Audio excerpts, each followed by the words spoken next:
There's this moment that you realize you really do have a big impact on individuals. And it's not just about creating pretty spaces. When you're getting phone calls from people who are in a space that either helps save their lives, literally. That is Kay Sargent, Senior Principal and Director of Thought Leadership for Interiors at HOK. With 40 years in design and a mission that goes way beyond aesthetics, she believes that the most powerful spaces are the ones that help people function, engage, and thrive. We as interior designers really need to lean into the science of design, not just the art of it, and we need to lead with evidence-based solutions. She explains what separates good-looking from truly effective design, decisions grounded on evidence, behavior, and real human outcomes. So we would say that there's kind of 12 key things that help determine whether your return to office policies are going to be successful. A lot of this is really about how do you manage people? How do you communicate? How are you creating a compelling vision or a sense of belonging? She reveals why great workplaces are not built on design alone, but through a simple framework that helps companies turn offices into a place people actually want to come back to. By the end of this conversation, you will learn how to design workspaces that support different people, different work styles, and the real behaviors companies do to help people thrive. I'm Sylvanna VanderPark, and this is Workspace Design Lab. What's the most memorable experience you've had as an interior designer? And it doesn't necessarily have to, focus on neuro-inclusion or anything like that, but maybe it does. What's the memorable experience that you've had and when that kind of changed your focus? I think as an interior designer, there's this moment that you realize you really do have a big impact on individuals. And it's not just about creating, pretty spaces, et cetera, but, often early in my career, I had the opportunity to work on some amazing projects. But when you're getting phone calls from people who are in a space that either helps save their lives, literally, or they're in spaces that have changed their lives because they're able to function or to be able to engage, those are always kind of the most impactful and the most important moments as a designer that really do solidify this notion that we have a big impact, and the built environment absolutely is impacting the individuals that are in it, and how we design that can either make people be very successful or it can make them struggle. I'm interested in the designing a space that can save people's lives. How would you explain that one? Yeah, so early in my career, I did a lot of security work. And we were designing a very high secure control center. And we basically argued that they could not go in certain buildings because they had to stay in the buildings. They could not evacuate those buildings in time of emergency. And so they had to basically go into a building that was, not a high target, couldn't be, residual damage, couldn't be collateral damage. That really needed to be in a space that was, kind of in the middle of nowhere. Everybody drove by it every single day and never paid any attention to it. And people that we were designing the space for didn't really want to do that. They wanted to go into a building where all the other federal law enforcement agencies were, that was much more high profile. And we argued you should not be in a building like that. You should be in the middle of nowhere and do anything and everything in your power to make the building as invisible as possible. And so the decision was made that they would do that. And they were not very happy about that. But the building that they had wanted to go into was the Twin Towers in New York. And if they would have been in those towers, they would not have been able to evacuate the building and they would have perished. And so September 12th, when I got a phone call saying, thank you. Oh, wow. All we got time to say right now. It was impactful because we were right. Oh, and we made the right decision. Chills. And they should not have been in a building that might have been seen to be glamorous and everything else, but it just it was not the place for them. Impactful design, thoughtful design, responsible design is thinking about the safety, the well-being of the user, as opposed to following some kind of trend, jumping on a bandwagon, unless the bandwagon is health and wellness in the workplace, I imagine. Trends gets a bad rap because there's a difference between trends and fads. Fads are things that are here, that are temporary, that may not have a lot of justification to them, but they're just kind of the it thing. Trends are where things are going, and they're usually rooted in very good reasons. So the need to create spaces that are more magnetic and address health and well-being are really well grounded in some of the basic business needs of a lot of companies today to create spaces where their people will want to be and where they can thrive and be successful. That's not a fad, that's a trend. But to your point, we can't just focus on, okay, what's happening right now. We have to really think about what people are doing. How do we design spaces that will really help them thrive and that are well suited for the type of work that they're doing?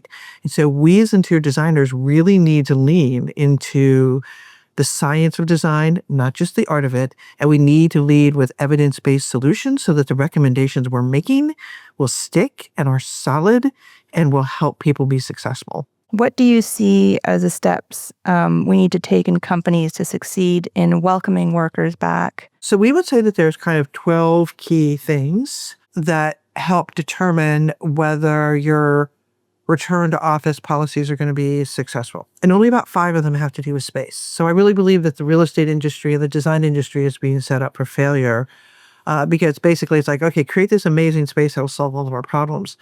A lot of this is really about how do you manage people? How do you communicate? How are you creating a compelling vision or a sense of belonging? Like all of those things. And the space can help with some of those things, but it cannot do it by itself. We have to connect people to something bigger than themselves.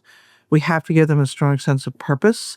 And if we're bringing people in the office so that they can be together and or they can learn from each other in osmosis, then we have to design the space intentionally to enable that. We need to decide, what are we really designing for? What does your company value? Most offices are designed for people sitting in individual spaces just responding to email all day or sitting on Zoom calls. And I don't think, quite frankly, at the end of the day, that's what most companies value. I think we need to reassess what it is that we do that is driving value for a business and focus on creating spaces that enable us to do that and are designed to help us to optimize that. What built the company up from the beginning? It wasn't sitting on calls and Zoom calls all day. It was coming together. I mean, it depends on what you're doing. Look, if you're an accounting firm and you're doing individual reviews, et cetera, then you probably are doing a lot of individual work. If you are sales and you're, or a creative organization and you're doing a lot of team thinking, then having ideation spaces or areas where people can really kind of flesh that out is important. If you're selling and you need to be able to promote things, having spaces that enable people either to do it virtually and or in person is important, or engaging with your clients, right? So I think we need to think about what is it that we really are doing and what kind of behaviors do we want people to have? And this is my big issue right now with a lot of sensors. Sensors are collecting and analyzing what people are doing. They aren't necessarily saying, is that what you actually want those people to be doing? And so if you're collecting this information and say, this is how your people are using the space, this is how you should design for the future, it basically totally negates this notion that you're accepting that the people's behavior in the office today is what you want. And I think in many cases, it actually isn't. And we need to really rethink, how do we want to be spending our time? So like in schools, they have learning profiles. And so I guess what we're talking about is like a working profile, basically. Yeah, because 20 years ago, they didn't have learning profiles. And now that's something new. And that's part of the reason why we have this huge wave of awareness about people's nuances and their traits and their different things that their neurotypes, right?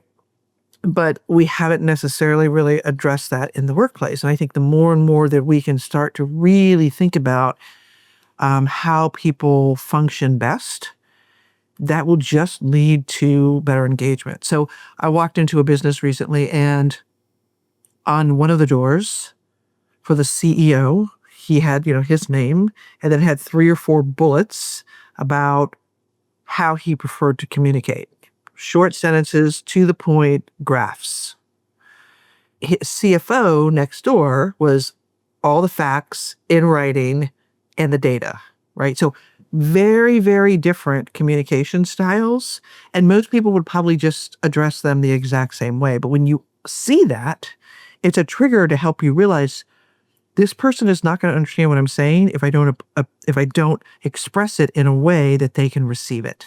Hey, have you noticed how complicated workspace planning can get? Between priorities, costs, and endless decisions, it's easy to lose track of what really matters. At Novalink, we cut through that complexity with a product and a process designed to simplify the journey. Our experienced team walks with you every step of the way, bringing knowledge, guidance, and a practical plan you can trust. If that kind of support sounds right for you, just click the QR code or see the link in the show notes. All right, back to the conversation. I guess we should really know ourselves what our working profile is, how we like to communicate and how we can receive information and, know as much about ourselves as possible. And I don't think most people really do. Yeah. I don't think we really, until you really start to think about this, if you do a spiky profile, you can start to get those assessments pretty quickly and you can start to see what your triggers are. But I tend to process things very, very quickly. That has complications. It means sometimes I can finish someone's thought before they've even finished speaking, and sometimes I don't get it right. But then I have other people that I work with that process things very slowly and they need time. And so we have to kind of adjust how we collaborate so that I'm not frustrated and that person isn't feeling like they're being forced into making decisions that they haven't really thought through. So it's just a matter of understanding those nuances. Neither one is right. They're just different. And it's about really understanding that so that we can figure out how to work together more successfully. I think that's a very common, actually, conflict, isn't it? What's the solution that you found works? We basically talk about it. I say, here are the options I think we should do. Let's regroup tomorrow at this time and make a final decision. So it allows me to get it out real quick and say, okay, here's what I think. It allows that person the time and the comfort that they need to think about it. But there is a timeline. It just doesn't go on forever. I think another really common thing is a lot of people who tend to be either, maybe procrastinators or perceived to be procrastinators. A lot of people that are ADHD, for them, time is binary, right? So it's either now or not now. Understanding that we do things differently, I think, is a really big step in meeting people where they are and knowing that your way isn't necessarily right. If someone is driving you nuts because they don't do it your way, you're driving them nuts because you don't do it theirs. Are you dealing with neuro-inclusion from a generational aspect? Like, do you see the differences with, the boomers, down to, I guess, Gen Zs in the workplace that you're seeing? Yeah, I think the younger generation is much more in touch because they did go through and learn their learning styles. 20 years ago in educational system, we changed the way that we kind of assess kids in school. And so I think the younger generation is far more in touch with their neurotype, what their strengths are, maybe what their weaknesses are, et cetera. And I think the older generation has just kind of had to suck it up and deal with it and is kind of, maybe a little bit, I don't want to say in denial, but isn't as aware or tuned in because we've just kind of always just had to compensate and, try to mask and deal with it. And so I think there's also, as kids are getting diagnosed right now, there's a wave of midlife diagnoses where people who are watching their kids get diagnosed are ADHD, right? This 80 to 90% hereditary. The doctor's like, all right, looking at you, mom and dad, like, which one of you might be, are for the first time ever really understanding why they might do things differently or struggle in certain situations or excel in certain situations where other people do not. And I think all of that just helps us have a richer understanding about ourselves and how we communicate with other people. Would you say there's more compassion, workplace design now, or is it just more? Maybe more understanding or awareness. Maybe that Awareness. I'm going to say awareness is first. I don't think the full understanding is really there yet. That is yet to come. Compassion. I think a lot of our corporate clients and a lot of our higher ed clients understand that this is the workforce and the student body that they are dealing with, and they need to embrace it and lean in because they want to be able to help everybody thrive. But when you look at some of the legislation and regulations that are coming out of, certain groups, I think it's a lack of passion, actually. And so I think, while one group is going to eliminate some of these things, other groups are leaning into it even more, just because it's the reality of what they have to deal with, I think. So, but I do believe that there is a far greater understanding or just an awareness about this. I mean, 9 years ago when we started talking about neurodiversity, nobody knew what we were talking about. Now almost everybody does, and it's a term that's batted around. And I can't tell you how many times I'll be on a panel and somebody else on that panel will use that term before I do, right? Right. So, I guess where before it used to be, I would be the only one, kind of that little lone bird off to the side. it's one thing to say, okay, yes, we're, some people could call it a crutch or this or that, but you don't want it to be, you just want it to be, scaffolding to help, everybody get ahead and learn. Right. We let people wear glasses in the office who have difficulty with eyesight. We have people wear hearing aids. We let people walkers and canes and wheelchairs, right? Those are all accommodations to help somebody be able to be successful in a space. I don't think a lot of the things that we are talking about are that different. But I do think one of the challenges a lot of these are invisible disabilities and there's a lack of understanding. And a lot of people don't even understand what their own triggers are because we've gotten so good at hiding it or masking it that we just don't even understand it. There's a lot of people that are asking for quiet, and quiet out of context can be really creepy. And it's a form of sensory deprivation that can actually lead to other issues and challenges, but people keep asking for that. And I think, in most spaces, it's not that spaces are too loud, it's that they're almost too quiet and there's no background hum. And so you can clearly hear what everybody is saying. You want a space that has a little bit of energy, a little bit of buzz, but you don't want it to be so, the acoustics, so I can clearly hear what every single person is saying. And that's incredibly distracting. So we had to get it right. And I think we're still kind of trying to explore that. And I think a lot of people right now just don't even really understand because we have had to mask for so long and just suck it up that we're really not that in touch with our sensory intelligence. For some people, like for me, I relax when I've got like a TV going on off to the side. I'm not necessarily watching it, but it's company. It's something, and my brain opens up more when I've just got more things happening. It's the difference between hyper and hypo, right? Where there are a lot of people that need that additional stimulation, or they need music playing, or some people have oral fixation. Some people, have to move, fidget, do something with their hands, rock back and forth. We kind of all have our little coping mechanisms, but it can be very, very different for every individual. But are there things like overarching, like, okay, like for kids, it's like, is it recommended, after they're learning something for 30 minutes, they should go outside and run around, and get the energy out. Are there things like that you see coming through that you're saying, all right, we've got a recess, go out and...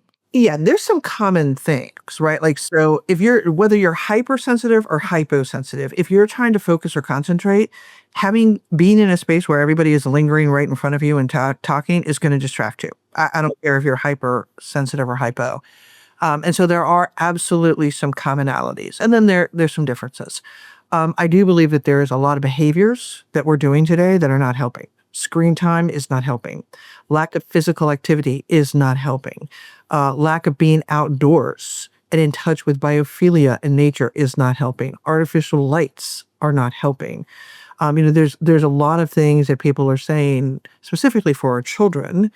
If we want them to be more successful, there's some behavioral things that we need to address. And there's a raging debate right now about, are we overdiagnosing ADHD? And is a lot of this really just environmental things that people aren't doing? For instance, kids who are sitting in their bedroom all day, that aren't exercising or active, that aren't getting fresh air, that are eating poorly.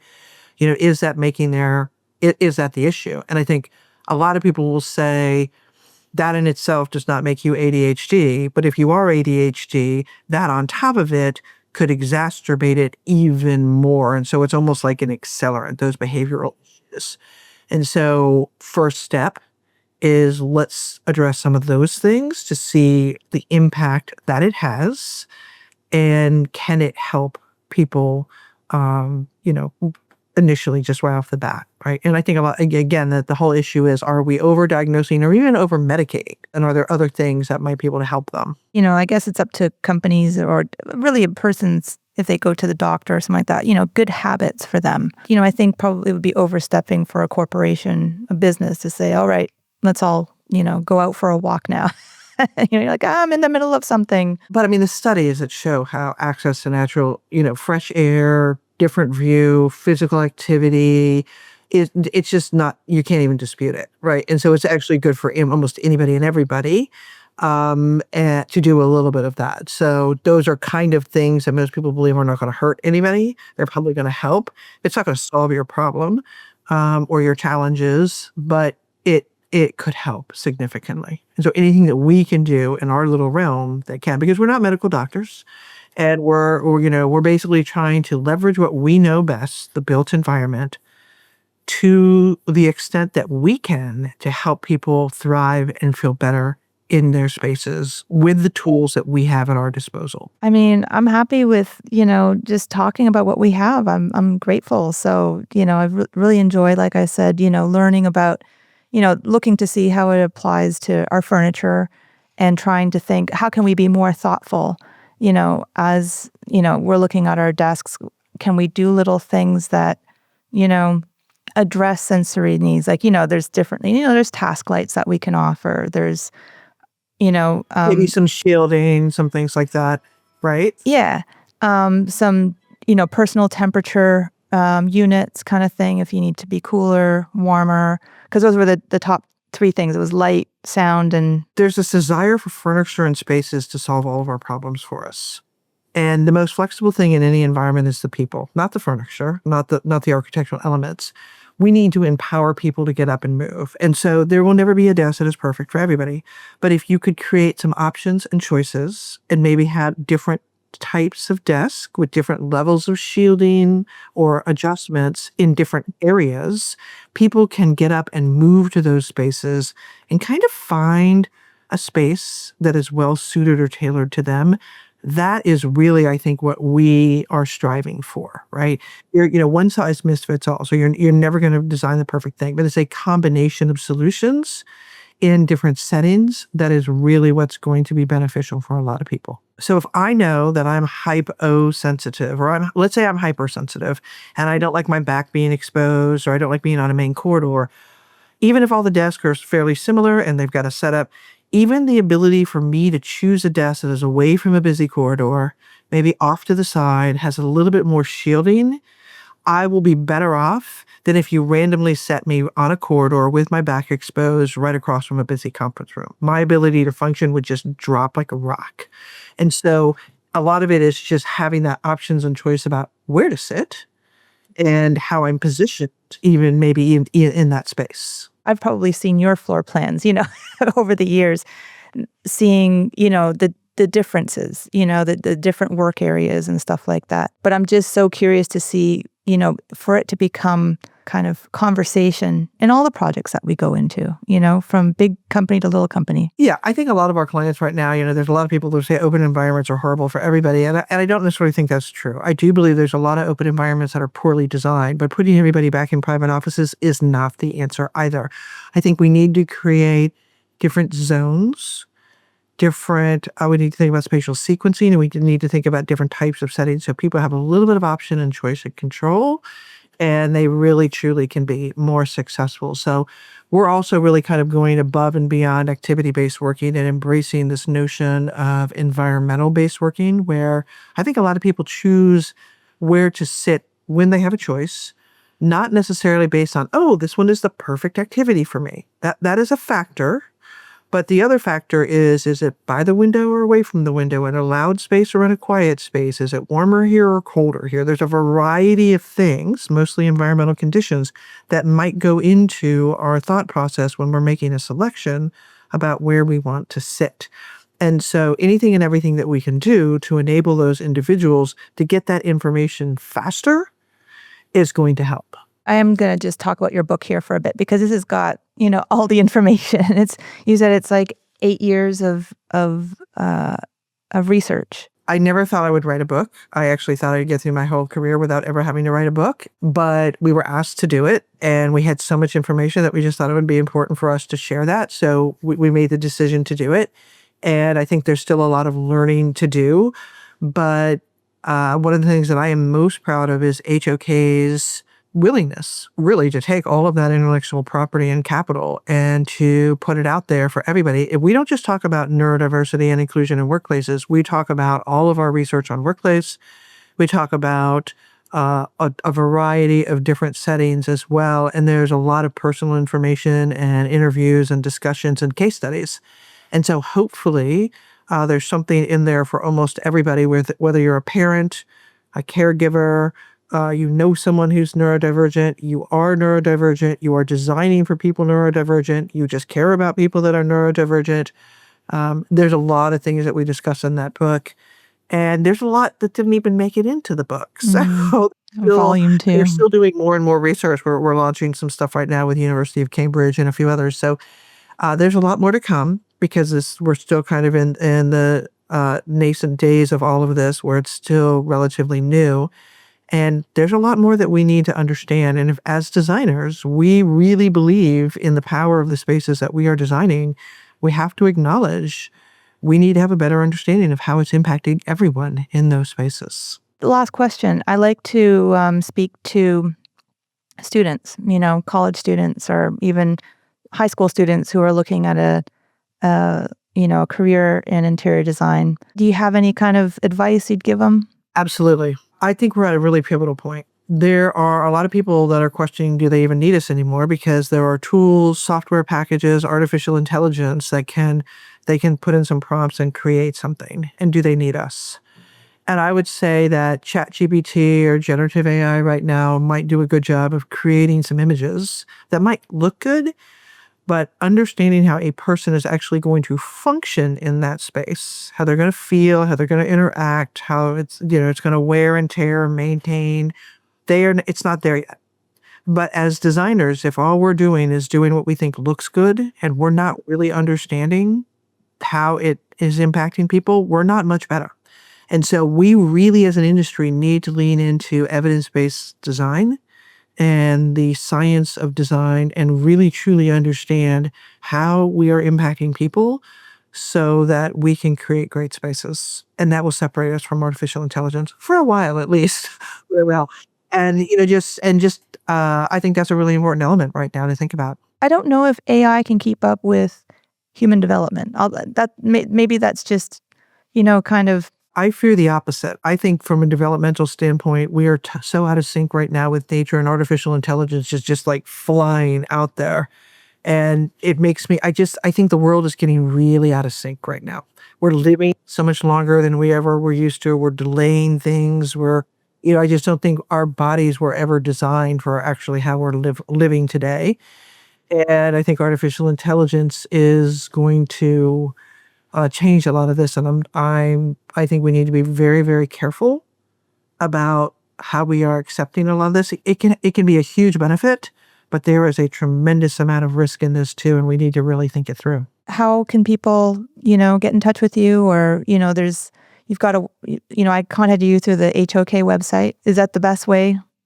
Yeah, HOK website is a great way to do it, or LinkedIn is another great way to get in touch with me. And we're always happy to connect and to reach out and to help people who are thinking about this really kind of take it to the next level, or just even help their teams have a bigger understanding about what's happening and what's going on today. So always happy to do that and engage in those conversations. Thank you. I know you're super busy, so I really appreciate your time. And no problem. Great to chat with you. Yeah, it's fun. Thanks for checking out Workspace Design Lab. If you're an architect, interior designer, or workplace professional looking to stay ahead in ergonomic office design and modern workspace interiors, make sure to follow the show on your favorite podcast platform. For more resources on sustainable office furniture and human-centered workspace design, visit us at novalink.com. Until next time.